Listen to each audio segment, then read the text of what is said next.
प्राचीन काल के हिमगिरी राज्य में एक राजा था, महाप्रताप सिंह।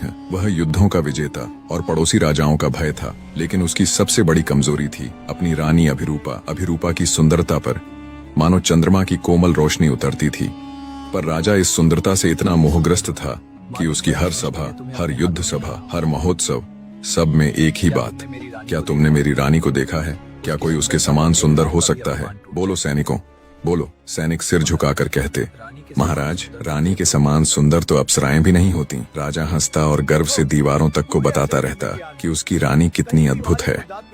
दरबार में एक कपटी, बुद्धिमान और धूर्त मंत्री था, मंत्रिण वायुदेव। वह लंबे समय से राजा को गिराकर राज्य हथियाने की सोच रहा था। वह जानता था, जहां राजा की सबसे बड़ी ताकत होती है, वहीं उसकी सबसे बड़ी कमजोरी भी बनती है। वायुदेव ने सोचा, राजा रानी की सुंदरता से पागल है। अगर मैं इस सुंदरता को ही हथियार बना दूं, तो राज्य स्वयं मेरे कदमों में झुक जाएगा। उसी रात उसने अपने गुप्त कक्ष में एक जादुई वस्तु बनाना शुरू किया, हवा का सीकर। एक ऐसा शंख जो हवा के माध्यम से किसी भी व्यक्ति के मन में भ्रम के बीज बो सकता था। सुबह होते ही वायुदेव ने राजा से कहा, महाराज, मैं आपके प्रेम को अमर करने के लिए एक अद्भुत वस्तु लाया हूँ। यह हवा का सीकर है। इससे आप रानी की सुंदरता की सुगंध हवा में फैला सकते हैं। पूरे राज्य में सिर्फ आपकी रानी की कीर्ति ही बहेगी। राजा पागलों की तरह हंस पड़ा। हाँ, यही चाहिए मुझे। जैसे ही राजा रात को उस हवा के सीकर को बजाता, उसके भीतर एक आवाज गिरती, राजा, रानी तुम्हें धोखा दे रही है। राजा, रानी किसी और को देखती है।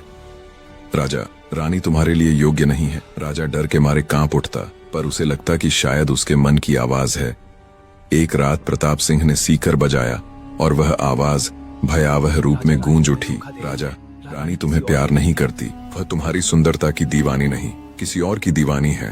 राजा का चेहरा रक्त जैसा लाल हो गया, उसकी आंखें विक्षिप्त हो उठी। अगले दिन दरबार में राजा ने चीख कर कहा, सैनिकों, मंत्री वायुदेव सही कहता था। रानी, मेरी रानी मुझसे धोखा करती है। पूरा दरबार स्तब्ध। रानी अभिरूपा कांप उठी। वायुदेव धीरे से मुस्कुराया, एक ठंडी, गहरी, चालाक मुस्कान। परंतु रानी बुद्धिमान थी, उन्होंने सत्य को पकड़ लिया। उसने राजा के सामने शांत स्वर में कहा, महाराज, यदि मैं दोषी हूं तो मुझे दंड दीजिए, लेकिन एक बार, सिर्फ एक बार, रात के तीसरे पहर उस हवा के सीकर को बजाइए और मुझे साथ खड़ा रहने दीजिए। राजा ने अनिच्छा से हामी भरी। रात आई, राजा ने हवा का सीकर बजाया। हवा कांपी, कमरा ठंडा हुआ और वही आवाज गूंजी, राजा, रानी तुमसे बेवफा। पर इस बार रानी ने तुरंत सुगंधित अग्नि जलाई, जिसमें जड़ी बूटियां थीं जो भ्रम को तोड़ती थीं। हवा साफ हुई, आवाज टूटकर विलीन हो गई। सीकर के भीतर से काले धुएं का फव्वारा निकला और उसमें वायुदेव की मंत्र शक्ति जल उठी। राजा की आंखें खुल गईं। अगली सुबह राजा ने दरबार में गर्जना की, वायुदेव, तुमने मेरे प्रेम को हथियार बनाया, मेरी रानी को अपमानित किया, मुझे पागल बनाने का षड्यंत्र रचा।